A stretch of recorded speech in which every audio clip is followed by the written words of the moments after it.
السلام علیکم dear students, ہم ڈسکس کر رہے ہیں آج Nazism and the rise of Hitler.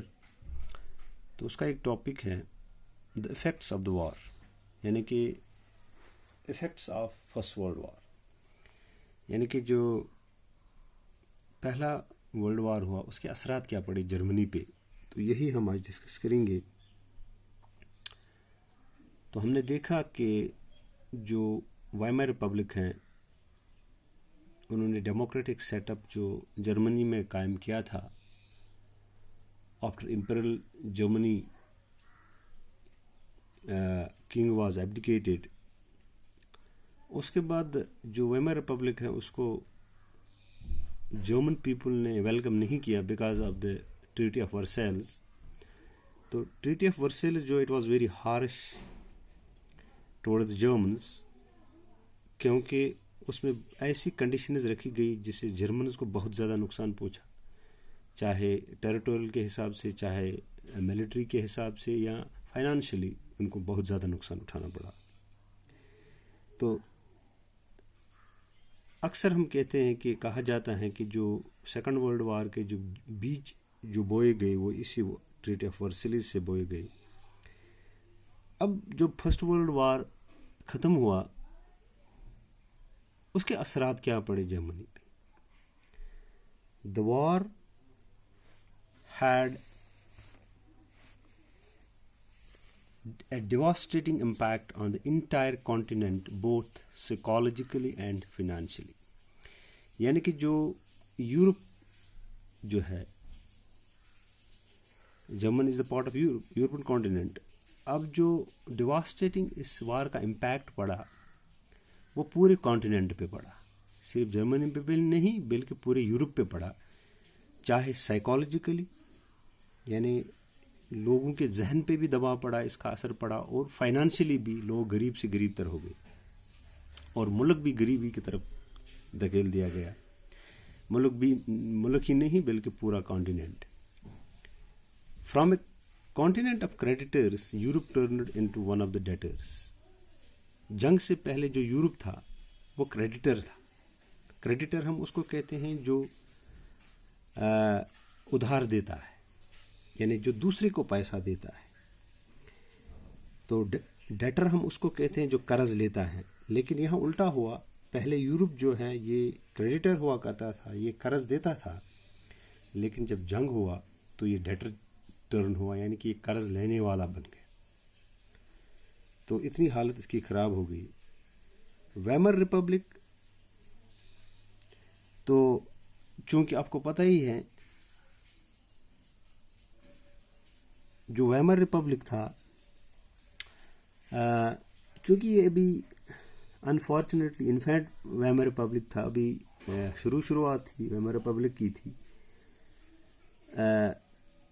It was made to pay for the sins of old empire, کیونکہ اولڈ امپائر کنگ تھا.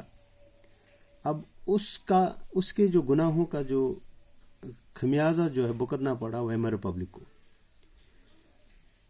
The republic carried the burden of war guilt and national humiliation and was financially crippled by being forced to pay compensation.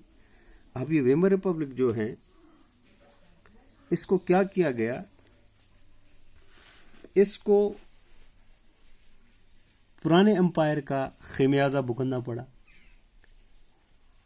جو وار guilt کا burden تھا، یعنی کہ جب جنگ ہوئی اس کا جو گلٹ تھا، اس کا جو الزام تھا وہ اسی پہ لگا، جرمنی پہ. اور نیشنل ہیوملیشن کا بھی منہ دیکھنا پڑا، اس کو ہیوملیٹ کیا گیا اور فائنانشلی اس کو کرپل کیا گیا، اپاہج کیا گیا، کیونکہ اس کو ہی was force to pay compensation.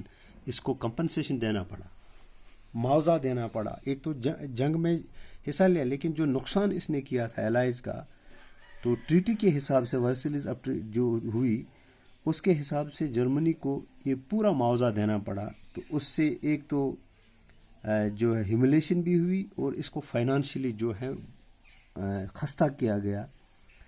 اس کے بعد جو سپورٹرز تھے ویمر ریپبلک کے تھے، چاہے ویمر ریپبلک کے سپورٹ چاہے سوشلسٹ تھے. سوشلسٹ ہم ان لوگوں کو کہتے ہیں جو بلیو کرتے ہیں ایکول ڈسٹریبیوشن آف ویلتھ. اور کیتھولکس جو ہیں یہ ایک جماعت ہے کرسچنز کی. جیسے کرسچنز میں دو قسم کے لوگ ہوتے ہیں مذہب میں, ایک تو پروٹسٹنٹس اور کیتھولکس ہیں. تو جو سوشلسٹ تھے یا کیتھولکس تھے یا ڈیموکریٹس تھے, یہ ویمر ریپبلک کے سپورٹرز تھے. ان کو نومبر کرمنلز کہا گیا. یعنی کہ ابھی ہم نے دیکھا کہ ویمر ریپبلک جو ہے اس کو خمیازہ بھگتنا پڑا پرانے امپائر کا. ایک تو اس کو معاوضہ دینا پڑا, اس نے پورے جرمنی کو فائنینشلی کرپل کیا, ہیوملیٹ کیا. اور اس کے سپورٹرز جو تھے, چاہے سوشلسٹ تھے, کیتھولکس تھے یا ڈیموکریٹس تھے, ان کو لوگ نومبر کرمنلز کہتے تھے. یعنی کہ ان کو لوگ مزاح کرتے تھے کہ یہ جو سوشلسٹ ہیں یا کیتھولک ڈیموکریٹس ہیں, یہ ایزی ٹارگیٹس بن گئے of attack in the conservative nationalist circles. یہ جو کنزرویٹو لوگ تھے, وہ لوگ جو ڈکٹیٹرشپ پسند کرتے تھے, جو ڈیموکریسی کو پسند نہیں کرتے تھے, انہوں نے ان کو بہت زیادہ جو ہے ٹیز کیا, ان کو بہت زیادہ ٹارگٹ کیا, اٹیک کیا ان لوگوں کو, چاہے سوشلسٹ, کیتھولکس یا ڈیموکریٹس تھے. تو یہ ان کو پھر تانے دیا جاتا تھا. دیور موکنگلی کالڈ دا نومبر کرمنلز. ان کو نومبر کرمنلز کیوں کہا جاتا ہے؟ کیونکہ جو ٹریٹی آف ورسائلز جو ہیں وہ 1919 میں ہوئی, لیکن نومبر کا مہینہ تھا. اس لیے ان کو کرمنلز اس لیے کہا جاتا تھا نومبر کرمنلز, کیونکہ انہوں نے بہت بڑی غلطی کی. انہوں نے جرمنی کو دھکیلا, مطلب قرضے میں دھکیلا, ہیوملیٹ کیا. پھر ان لوگوں کو بہت زیادہ ہیوملیشن کا منہ دیکھنا پڑا. ان کو نومبر کرمنلز کا نام دیا گیا. دس مائنڈ سیٹ جو ہے had major impact on the political development of the early 1930s. تو اس مائنڈ سیٹ کا جو جرمنی کے لوگوں کا مائنڈ سیٹ بنا, ان ویمر ریپبلک کے سپورٹرز کو نومبر کرمنلز کہا گیا. تو اس مینٹالٹی کا بہت اثر پڑا 1930s میں. وہ ہم آگے دیکھیں گے کیا پڑا. جو فرسٹ ورلڈ وار ہے, it left deep imprints on Europe society and polity. یعنی کہ جو فرسٹ ورلڈ ہے, اس نے بہت زیادہ اثر ڈالا, چاہے یورپ کی سوسائٹی پہ یا یورپ کی جو سیاست ہے, پالیٹی ہے, اس پہ بہت زیادہ اثر پڑا. سولیجرز جو ہیں, they came to be placed ابو سولنز. جو سولیجرز تھے, جو فوجی تھے, ان کو they came to be placed ابو سولنز. ان کو جو سویلین سے زیادہ بہتر مانا جاتا تھا. یعنی ان کو گلیمرائز کیا گیا, یعنی کہ فوج کو گلیمرائز کیا گیا. یعنی کہ جو فوج ہے یہ شان ہے وطن کی. یعنی کہتے ہیں نا کہ فوج میں موج ہیں, یعنی کہ کہتے ہیں لوگ, یعنی اس کا مطلب یہ ہے کہ فوج کو اتنی ترجیح دی گئی سویلین سے, یعنی کہ فوج جو ہے فخر مانا جاتا تھا جرمنی میں. تو سولیجر جو ہے they came to be placed above civilians, politicians and publicists laid great stress on the need for men to be. اب یہ جو politicians ہیں, جیسے میں نے بتایا آپ کو, سولیجرز جو ہے ان کو اب اعزاز دیا گیا ہے, یہ اچھے, یہ بہتر ہیں سول لوگوں سے, سویلین سے. پولیٹیشنز نے کہا, اور جو پبلسٹی کرنے والے لوگ ہیں, انہوں نے سٹریس ڈالا کہ جو آج کل کا انسان ہے, جرمنی کا انسان ہے, وہ ایگریسو ہونا چاہے, وہ اسٹرانگ ہونا چاہے, وہ مسکولائن ہونا چاہے, یعنی ویل بلٹ ہونا چاہے. اور میڈیا جو ہے, میڈیا نے گلوریفائی کیا ٹرنچ لائف کو. یعنی کہ trench life glorified by media, how ever truth was different.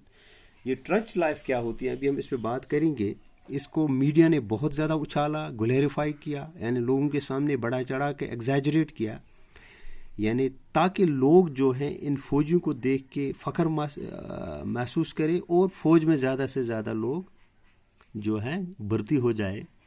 تو اس لیے اس کو میڈیا نے ہائپ دی, میڈیا نے اس کو بہت زیادہ اچھالا کہ یہ جو کیا کہتے ہیں اس کو ٹرنچ لائف ہیں فوجیوں کی, بہت بہترین لائف ہیں. لیکن تصویر کچھ اور تھی. تو کیونکہ اگر ہم اس تصویر کو دیکھیں گے, اس پکچر کو دیکھیں گے, یہ ٹرنچ ہوتا کیا ہے؟ ٹرنچ ہم خندق کو کہتے ہیں, جس کو مورچہ بھی کہتے ہیں. مانو یہ 2 میٹر ہیں, یہ فوجی یہاں ہوتا تھا, تو یہ فائر سٹیپ ہے, یہاں اس پہ چڑھتا تھا اور فوجی یہاں آ جاتا تھا. یہاں کچھ سینڈ بیگز تھے, اس کے بعد یہاں باربڈ وائر تھی, یعنی کانٹے دار تار تھی. اس کے بعد نو means land.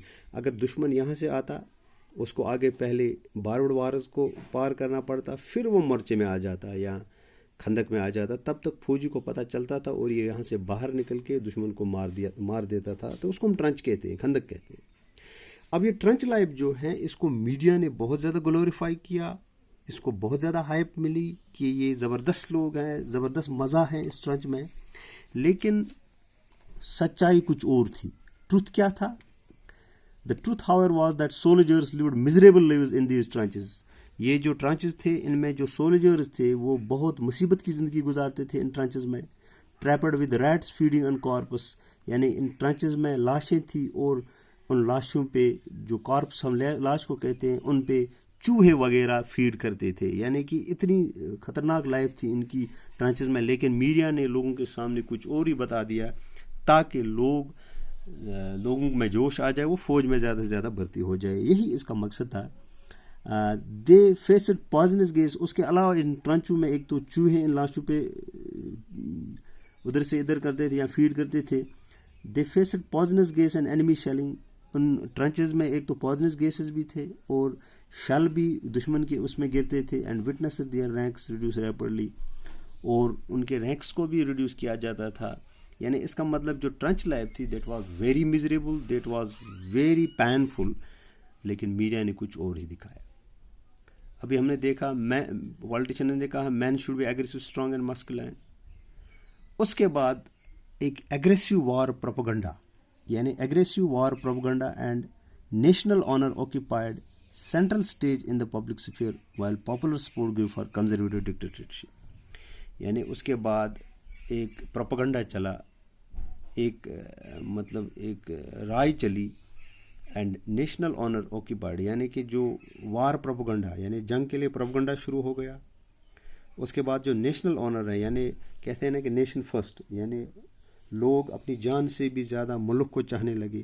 National honour occupied centre stage in public sphere while popular support grew for conservative dictatorship. اب جو ڈکٹیٹرشپ تھی, کنزرویٹو ہم کہتے ہیں ان لوگوں کو جو قدامت پسند ہوتے ہیں, یعنی وہ شخص جو جدید خیالات کا مخالف ہو, یعنی کہ جو وہ انسان جو چینج کو پسند نہیں کرتا ہو, جو ٹریڈیشنل ہو, یعنی رسمی, وہ کہتا ہے ہمیں پرانا ہی ٹھیک ہے, نیا نہیں چاہیے ہمیں. لیکن یہاں کیا ہوا, اب جرمنی میں وار پروپیگنڈا شروع ہوا, یعنی ملک کو پہلی ترجیح لوگ دینے لگے. اور پاپولر سپورٹ کن لوگوں کا ہوا؟ کنزرویٹو ڈکٹیٹرشپ, یعنی کہ لوگ اب سپورٹ کرنے لگے کہ ہمیں ڈیموکریسی نہیں چاہیے. ہم نے ڈیموکریسی کا مزہ دیکھا, ہم نے دیکھا ویمر ریپبلک نے کیا نقصان کیا جرمنی کا, اس سے بہتر ڈکٹیٹرشپ ہی ہے. تو لوگ اب سپورٹ بھی کرنے لگے کنزرویٹو ڈکٹیٹرشپ کو. That had recently came into being, جو انہی دنوں میں آہستہ آہستہ وجود میں آئی تھی. Democracy was indeed a young and fragile idea. یعنی کہ اب جرمنی میں ابھی ہم نے دیکھا جو لوگ جو تھے وہ عادی نہیں تھے ڈیموکریسی کی. اس سے پہلے کنگ تھا, اس کے بعد جب ویمر ریپبلک آیا انہوں نے ڈیموکریسی کو مطلب ایک ایکسپیریمنٹ کیا ڈیموکریسی کا. لیکن جو جرمنی کے لوگ تھے وہ عادی نہیں تھے ڈیموکریسی کی.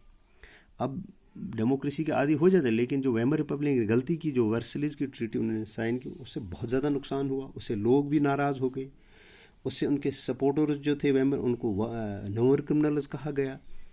اس کے بعد نفرت بڑھ گئی ان کے خلاف, اور لوگوں میں حب الوطنی کا جذبہ آ گیا. انہوں نے کہا نہیں, ہمیں ملک پہلے چاہے. انہوں نے ڈکٹیٹرشپ کو سپورٹ کرنا شروع کر دیا. انہوں نے کہا ڈیموکریسی جو ہے یہ ابھی جوان ہی تھی, ابھی شروعاتی تھی, اور یہ فریجائل تھی. فریجائل ہم کمزور کہتے ہیں. ایک فریجائل آئیڈیا تھا, وہ آئیڈیا تھا جو بالکل شارٹ لیوڈ تھا, which could not survive the instabilities of interwar Europe, کیونکہ یورپ میں وار چل رہا تھا. تو اب ایسی انسٹیبلٹی میں یہ جو ڈیموکریسی ہے یہ بالکل نہیں ٹک پائی، یہ بالکل نہیں سروائیو کر پائی. تو یہ اس پہلے ورلڈ وار کا افیکٹ ہم نے دیکھا. تو ڈیئر اسٹوڈنٹس، ہم نے اس طرح دیکھا کہ جو یورپ تھا اس میں کتنا برا اثر پڑا فرسٹ ورلڈ وار کا. ڈیواسٹیٹنگ امپیکٹ، سائیکالوجیکلی اور فائنانشلی بھی افیکٹ پڑا کانٹیننٹ پہ. اور یہ کانٹیننٹ جو ہے کریڈیٹر سے ڈیٹر بن گیا، یعنی یہ قرض دینے والے سے قرض دار بن گیا، یعنی قرض لینے والا بن گیا. تو ویمر ریپبلک جو ہیں اس کے سپورٹرز کو نومبر کرمنلز کہا گیا. تو فرسٹ ورلڈ وار نے ڈیپلی جو ہے امپیکٹ ڈالا یورپین سوسائٹی اور پالیٹی پہ. سولجرز جو ہے ان کو ترجیح دی گئی سویلین سے. پولیٹیشنز نے کہا کہ آج کل کا جو انسان ہے، مین جو ہے، they should be aggressive, strong and میسکولائن.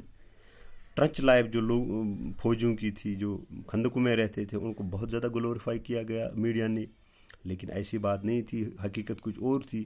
ان کو مزریبل لائف گزارنی پڑی، پوائزنس گیس کا سامنا کرنا پڑا، شیلنگ کا سامنا کرنا پڑا ان ٹرنچز میں. تو اس کے بعد ایک ایگریسو پروپیگنڈا شروع ہوا اور نیشنل آنر جو ہے اس نے آکیپائی کی سینٹرل سٹیج.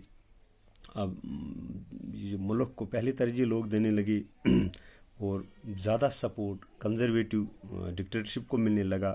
اور جو ڈیموکریسی تھی وہ نئی تھی جرمنی میں، ایک فریجائل آئیڈیا تھا، ایک ینگ آئیڈیا تھا جو حالات کے سامنے، یورپ کے حالات کے سامنے ٹک نہیں پائی. So dear students, we conclude this effect of war.